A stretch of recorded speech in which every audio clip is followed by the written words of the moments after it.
नमस्कार। हमने आपको सुबह रिपोर्ट दी थी कि प्याज का कैसा भाव रहा, कैसा बाजार रहा और एक छोटा सा विश्लेषण भी किया था।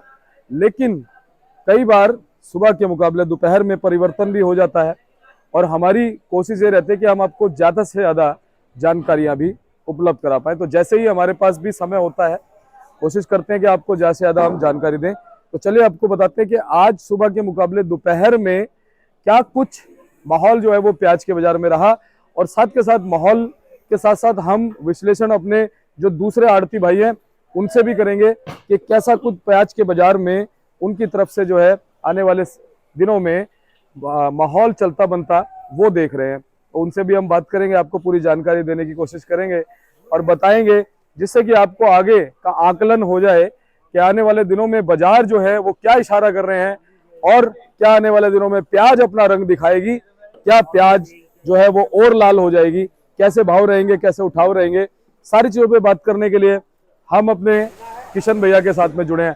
भैया जी जय सिया राम, नमस्कार। जय श्री राम, नमस्कार। कैसे हैं आप? बढ़िया, सब बढ़िया हो रहा जी जी। और ये बाबूजी हमारे साथ में बैठे आपके? हाँ, ये कस्टमर है साहब। अच्छा, कस्टमर है जी। किशन भैया आज क्या कुछ माहौल रहा, सुबह से अब तक क्या कुछ परिवर्तन? देखो शर्मा जी, अगर सुबह से अब तक की बात करो तो सामान्य ही चल रहा है। जो सुबह भाव चल रहा था लगभग अभी जी वही भाव चल रहा है। और कुल मिला के हफ्ता 10 दिन से, काफी दिनों से मतलब देखा जाए तो भाव सामान्य ही चल रहा है। और आने वाले दिनों में मुझे लगता है अभी कुछ दिन यही भाव रहेगा। हाँ, ये बात है कि जैसे अब गवर्नमेंट की खरीदी की सूचना आ रही है जी। वो कल से कर दें, परसों से कर दें। अब अभी कोई कह रहा था 1 तारीख से, अब ये कि मेरी नासिक में किसी से बात हुई थी, वो कह रहे हैं 5 तारीख से। अब ये तो देखने वाली बात है कि वो गवर्नमेंट जो खरीदी शुरू करती है वो कब करती है। वो अगर अच्छा माल खरीदी शुरू करेगी तो हो सकता है कि 1 आध रुपये थोड़ा सा बाजार तेजी तो हम नहीं कहते, लेकिन थोड़ा बहुत 1 आध रुपये का इजाफा हो सकता है। और बाकी जो हल्के माल रहेंगे, जो एवरेज माल और हल्के माल है, उनमें तो कोई तेजी वाली बात लगती नहीं है। लगभग ये भाव चलता रहेगा जो चल रहा है, कुछ दिनों से चल रहा है और कुछ दिन और मुझे लगता है कि ऐसा ही चलता रहेगा। और बाकी अराइवल के बारे में सुबह आपने बता भी दिया होगा जी। मैं भी बता दूं आपको। फ्रेश अराइवल जो है 57 गाड़ी और बैलेंस जो नीचे फड़ों पे पड़ी है वो 30-32 गाड़ी है और जो बैलेंस स्टैंडिंग में है वो 27 गाड़ी। तो इस तरह से मिला जुला गया 106-107 गाड़ी के लगभग, यानी 105 से लेके 108-107 गाड़ी के लगभग टोटल नीचे ऊपर लगा के माल है। और इसमें जो गाड़ियां खड़ी हैं उनकी अगर डिटेल वाइज बात कर ली जाए शर्मा जी, तो 9 गाड़ी नासिक की हैं, 3 गाड़ी पूना की हैं, 28 गाड़ी राजस्थान और 44 गाड़ी एमपी। जैसा कि हम आपको कुछ दिन पहले भी बता रहे थे कि अब एमपी की अराइवल बढ़ेगी, तो वही अराइवल बढ़ी हुई है एमपी की। और आने वाले दिनों में एमपी माल ज्यादा आएगा और राजस्थान। और जैसा कि पूना का और नासिक मालों का जो है ना पर्दा कम है, तो जो भाव वहां चल रहा है उसके हिसाब से देखा जाए तो अभी ये नासिक की गाड़ी है शर्मा जी, बेचने को मैंने 620-30 रुपए बेची है, यानी 15.5 जी और 15.5, मतलब 620-30 रुपए बेची है। और ये मेरे ख्याल ऊंचे का भाव है मार्केट का जी। इससे ऊंचा शायद कोई मंडी में माल बिका नहीं है। जी। और कुल मिला के मतलब पोजीशन कुल मिला के अच्छे माल। और ये भी वो जो उसको उनका कहना है कि 16 रुपए से कम पड़ता नहीं है। हम बेच रहे हैं 15.5 15.5, लेकिन 16 रुपए से कम इसका भी पड़ता नहीं है। तो कुल मिला के बहुत खास कोई पड़ते वाली बात है नहीं पूना के नासिक के मालों में। हाँ, बाकी एमपी के माल आ रहे हैं जो थोड़े से एवरेज भी क्वालिटी के भी आ रहे हैं, हल्के भी आ रहे हैं और अच्छे माल भी आ तो रहे हैं लेकिन बहुत कम आ रहे हैं। और दूसरा अभी अगर डिटेल वाइज भाव की बात करें तो नासिक के मालों की पोजीशन शर्मा जी देखा जाए तो 13 रुपए किलो से लेके 15, 15.5, तो बहुत एक्स्ट्रा सुपर तो जैसे 15.5 बिका है लगभग ये भाव चल रहा है नासिक के मालों का। और पूना के मालों की भी अगर बात कर ली जाए जी तो 13-14 रुपए से लेके 15, 15.5, कोई 1 आध लाट अगर 16 भी चला जाए तो कोई बहुत बड़ी बात नहीं है जी। 1 आध लाट कोई एक्स्ट्रा सुपर वीआईपी अगर पुणे का कोई आ जाए तो मतलब ऊपर का भाव 16 रुपए किलो का ही समझो।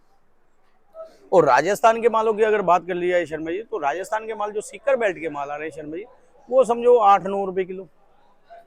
और कोई सीकर बेल्ट का अच्छा माल आया है 10 रुपए किलो। और कुचामन एरिया का जब माल आ रहा है शर्मा जी वो भी 9 रुपए से लेके 10-11 रुपए। और कोई बहुत बढ़िया माल आ जाए 11.5-12 भी बिक सकता है। आजकल ये पीली पत्ती के जो गुलाबी पत्ती के माल आ रहे हैं, जो कोई एक्स्ट्रा सुपर बढ़िया माल आ जाए, वो समझो 12 रुपए किलो के आसपास। और जो इसी इधर राजस्थान में जो मथानिया बेल्ट का माल है, उधर के कोई अच्छे माल आ जाए तो शर्मा जी वो भी 10-11-12 रुपए किलो तक कोई ज़्यादा अच्छा माल आ जाएगा। और हल्के भारी माल राजस्थान के आपको बताया ही है, 9 रुपए 8 रुपए जैसा क्वालिटी अनुसार है। बाकी ये एमपी के मालों की अगर बात कर ली जाए शर्मा जी, तो एमपी के माल इधर समझो 9 रुपए किलो से लेके और ऊपर में बात करें तो 15 रुपए किलो तक, 14.5-14 रुपए किलो तक ही मानो। लेकिन 15-14.5 में तो कोई इक्का दुक्का गाड़ी का, जैसे हमारे पास ये गाड़ी आई थी परसों, ये 580 रुपए बिकी थी शर्मा जी। अच्छा जी। और आज ये 580 रुपए नहीं चली, आज ये समझो 14 रुपए बोल रहे हैं। अभी ज़्यादा मतलब बहुत माल बिका नहीं है, देखते हैं जैसा भी होगा अभी, लेकिन 14 रुपए बोला जा रहा है।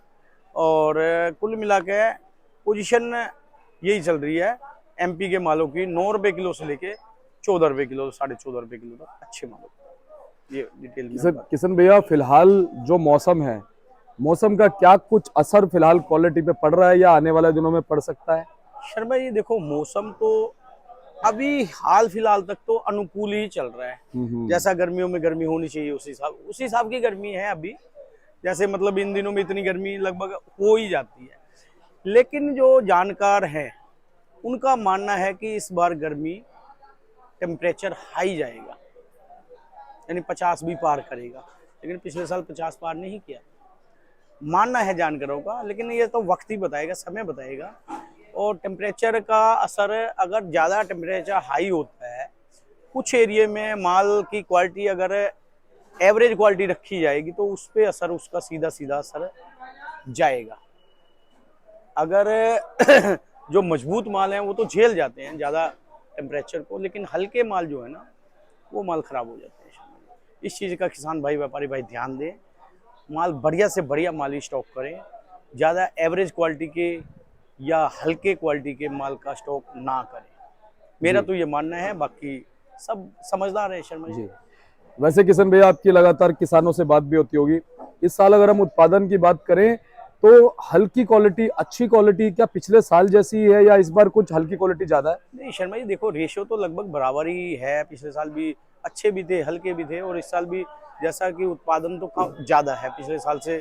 कोई 1.5 गुना बता रहा है, कोई 2 गुना बता रहा है, लेकिन कुल मिला के है ज़्यादा।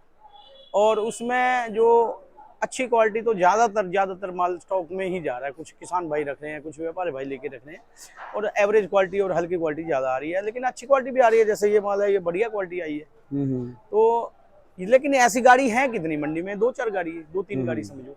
बिल्कुल बढ़िया क्वालिटी ये कम आ रही है और अच्छी क्वालिटी स्टॉक में ज़्यादा जा रही है। ये जी।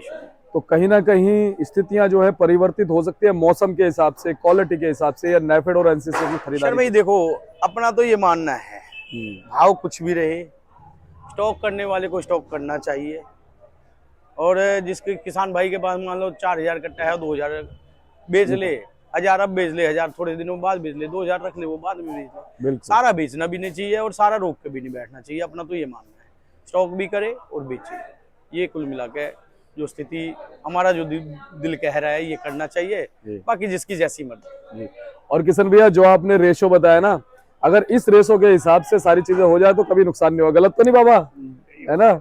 हमेशा फायदा होगा कि भाई आपके पास अगर 4000 कट्टे तो कुछ निकाल दो, अच्छे रख लो, मजबूत वाले, समय आने पे बेचो। नहीं जी बिल्कुल। तो बहुत बहुत धन्यवाद। और क्या कुछ कहना चाहेंगे चलते, कैसे हौसला बढ़ाएंगे? सर मैं सारी बातें बता दी कि जैसे हिसाब से ही माल बेचते जाओ और थोड़ा रोक भी लो, बस दोनों ही बातें। अच्छा, आपके पास कुछ डेट जो है वो सुनने में आ रही है नेफेड एनसीसीएफ की, कब तक खरीदारी शुरू? मैं बता रहा हूँ शर्मा जी, पहले आज से 4-6 दिन पहले यही सुनने में आ रहा था कि 1 तारीख से खरीदारी शुरू करेंगे। लेकिन अभी मेरी थोड़ी सी देर पहले बात हुई है किसी नासिक वाले जानकार हैं, पता नहीं वो उसकी बात कितनी सच है कितनी झूठ है। ज़्यादा जब तक वो खरीदी ना करे तो तब तक कुछ कहा नहीं जा सकता। लेकिन वो उसका कहना है कि 5 तारीख से खरीदी शुरू करेंगे नेफेड और जो एनसीसीएफ है। लेकिन अभी तो कयास है, बाकी जब पता लग जाएगा और 2, 4, 5, 10 दिन में जैसा भी, लेकिन खरीदी तो करेंगे। अब 1 तारीख को नहीं करेंगे, 5 को करेंगे, और 5 को नहीं करेंगे तो 10 को करेंगे। लेकिन अब उनका समय मतलब अप्रैल में और मई में 2 महीने ये माल खरीदेंगे। जो रेशो उनकी बनती है ना, जिस आधार पे, उस आधार पे मान लो उनको रोज की 50 गाड़ी खरीदनी है या 40, वो उनका हिसाब किताब है, तो या 100 गाड़ी खरीदनी है रोज की, उसी हिसाब से वो खरीदेंगे। और ये अप्रैल और मई 2 महीने ये माल खरीदेंगे और स्टॉक करेंगे। किशन भैया, इस बार एक्सपोर्ट से ड्यूटी हटा ली गई है, आपको क्या लगता है कि आने वाले कुछ महीनों बाद इस चीज का असर पड़ेगा? अभी तक तो पड़ा नहीं है, क्या आगे पड़ेगा? शर्मा जी देखो, एक्सपोर्ट ड्यूटी तो इस बार मुझे नहीं लगता कि लगाएंगे, क्योंकि फसल ज़्यादा है, एक्सपोर्ट होना चाहिए। गवर्नमेंट भी समझदार है, अच्छी है, और मतलब एक्सपोर्ट ड्यूटी नहीं लगेगी और लगानी भी नहीं चाहिए, हमारा तो ये कहना है। नहीं, मैं ये कह रहा था कि जैसे ड्यूटी तो हट चुकी है फिलहाल, लेकिन इसका क्या असर पड़ेगा ड्यूटी हटने, क्योंकि अभी तक तो असर पड़ा नहीं है इसका। नहीं शर्मा जी देखो, असर नजर नहीं आ रहा, हाँ। लेकिन थोड़ा बहुत कहीं ना कहीं असर तो है ही। हाँ। जो एक्सपोर्ट कर रहे थे उन पे 20% ये खर्चा लगता था, वो नहीं लग रहा। कहीं ना कहीं थोड़ा बहुत असर इसलिए नजर नहीं आ रहा कि माल के उत्पादन ज्यादा है। हाँ, ये बात इसलिए है। नहीं ना, कहीं ना कहीं थोड़ा बहुत तो फर्क है ही है ना। बिल्कुल ऐसा सही नहीं बात कह सकते कि बिल्कुल फर्क नहीं है जी। लेकिन वो की फसल ज्यादा है, इसलिए नजर नहीं आ रहा। और कहीं ना कहीं अगर ये ड्यूटी हटी रही तो जैसे जैसे माल निकलते चले जाएंगे तो एंड में जाकर के फर्क पड़ेगा। जाएंगे, बिल्कुल जाएंगे। बहुत बहुत धन्यवाद किशन भैया। और एक बार कॉन्टैक्ट नंबर फर्म का नाम? सर भाई मोबाइल नंबर 9312241762, सूर्य ट्रेडिंग कंपनी, A1158, आजादपुर सब्जी मंडी। और ये आपके बगल में बुजुर्ग बैठे हैं, मेरा मन करा थोड़ा इनसे भी 2 बातें करूं। बाबा ये प्याज लेने आए हैं। जी जी जी, ये प्याज के कस्टमर हैं, प्याज लेके जाए जी। आपका शुभ नाम? करण सिंह जी। करण सिंह जी हैं। तो आप खरीदारी करने आते हो? नहीं, पहली बार ही आए हम ये तो। पहली बार ही आए हैं। बहुत अच्छी बात है। तो वीडियो देखते हो आप? हाँ जी, हाँ जी, हाँ जी। तो बाबूजी ठीक काम करते हैं हम? बहुत बढ़िया करते हुए, वीडियो तो खींच के लाई हमारे को। आप हमारे बुजुर्ग हो और कहीं ना कहीं रिश्ता ना जुड़ा हुआ है, चाहे पिछले जन्म का मान लो चाहे इस जन्म का मान लो। तो आप जैसे बुजुर्गों का आशीर्वाद हमें चाहिए। बहुत बहुत आपका धन्यवाद। और आपको जब देखता हूँ ना, आप जैसे बुजुर्ग को, तो मतलब इतना प्राउड फील होता है कि इस उम्र में बाबूजी आप भी अपने साथ में अपना थैला लेके चल रहे हैं, है ना, और हार नहीं मान रहे हैं। तो आपसे एक सीख मिलती है बाबूजी, तो अपना आशीर्वाद हमें दे देना आप। धन्यवाद जी। हमने पुराना घी दूध खा रखा जी, इसलिए चल रहे हैं। सही बात है। बाकी जो नई पीढ़ी है ना, वो नहीं इतना चल पाएगी। बाबूजी मैं वही तो कह रहा हूँ ना कि हम लोगों का तो हौसला अभी कई बार पस्त हो जाता है बीच बीच में। हाँ जी, हिम्मत तो हम भी हार गए, खैर 80 पार कर गए हम। नहीं, हिम्मत नहीं आ रही है बाबूजी आपने, भले ही शरीर थोड़ा सा बुजुर्ग हो गया है, हिम्मत नहीं आ रही है, मैं देख रहा हूँ बाबूजी। और प्रभु ऐसे बनाए रखे जी। बहुत बहुत। कहाँ रहते हैं आप? हम रहते हैं संभालखा के पास, गांव है हमारा जी, पानीपत में गांव में रहते हैं। तो हमारे किशन भैया बहुत अच्छे हैं, दिल के भी हीरा हैं और वैसे भी है ना। प्रेम ने तो खींच लिया हमारे को जी। हाँ जी, ये हमारे गुआंढी भी है एक किस्म से। गाँव के आपके ना? हाँ जी, हाँ जी, हाँ जी। बहुत बहुत धन्यवाद बाबूजी, आपके दर्शन हुए। किशन भैया एक बार कॉन्टैक्ट नंबर फर्म का नाम? सर मैं बता दिया वैसे मैंने, 9312241762, सूर्य ट्रेडिंग कंपनी, A1158। बातों में ध्यान नहीं रहता। जी जी। और आप ये बोर्ड देख लीजिए भाई साहब का, Suraj trading company, Pratap trading company, fund number पड़ता है 6364। आप संपर्क कीजिएगा एवरी टाइम, जो है भैया से आपको अच्छी जानकारी मिलेगी। व्हाट्सअप कीजिएगा, कॉल कीजिएगा, कोई भी जानकारी आप लेना चाहते हैं प्याज की वो आप लीजिएगा, आपको हमेशा अच्छी जानकारी मिलेगी। और हमारे मेमराज भाई है, बहुत अच्छा जो है ये काम करते हैं, ट्रेडिंग करते हैं प्याज की यहाँ पे। इसी तरह से हम आपको जानकारी देते रहेंगे। मिलते हैं अगले अपडेट के साथ, तब तक के लिए जय हिंद, जय भारत, जय जवान, जय किसान। नमस्कार।